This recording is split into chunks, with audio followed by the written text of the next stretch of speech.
નમસ્કાર મિત્રો, ફરી એકવાર આપણે યુટ્યુબ ચેનલ પર નવા વિડીયો સાથે આપનું હાર્દિક સ્વાગત કરું છું.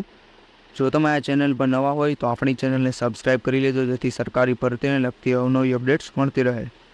અને જો તમારા વોટ્સએપ ગ્રુપમાં જોડાય ન હોય તો તેની લિંક ડિસ્ક્રિપ્શનમાં આપેલી છે, જ્યાંથી તમે જોડાઈ શકો છો. ત્યાંથી તમને આ વિડીયોની PDF તેમજ અન્ય ભરતી વિશેની માહિતીઓ મળી રહેશે.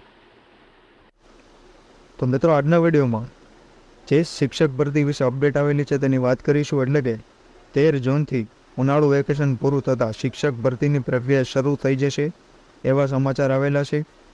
એટલે કે આ શિક્ષક ભરતીમાં વિદ્યા સહાયકની ભરતી થશે કે પછી જ્ઞાન સહાયકની ભરતી થશે તે આ આર્ટિકલમાં જણાવેલું છે. તો આ વિડીયોમાં સંપૂર્ણ આર્ટિકલ વિશે માહિતી મેળવીશું. તો ચાલો મિત્રો, વિડીયો શરૂ કરીએ.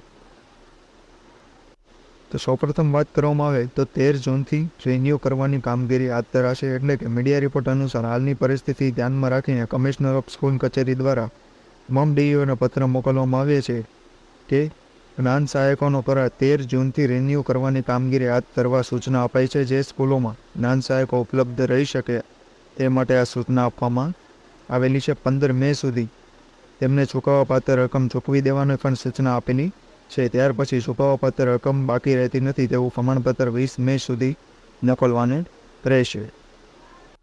તે ઉપરાંત મુખ્ય હેડલાઇન જોઈએ તો કરાર આધારિત જ્ઞાન સહાયકોને લઈ મહત્વનો નિર્ણય, જેમાં તમામ ડીઓને સૂચના આપવામાં આવેલી છે. ગુજરાતમાં જ્ઞાન સહાયકોનો કરાર રિન્યૂ કરવા અંગે સમાચાર આવ્યા છે.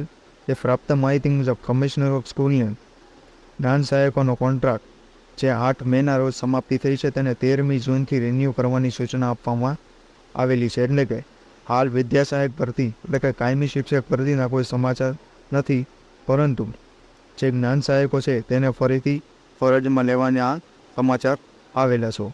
તો આજના વિડીયોમાં બસ આટલું જ. ફરી મળીશું નવી માહિતી સાથે.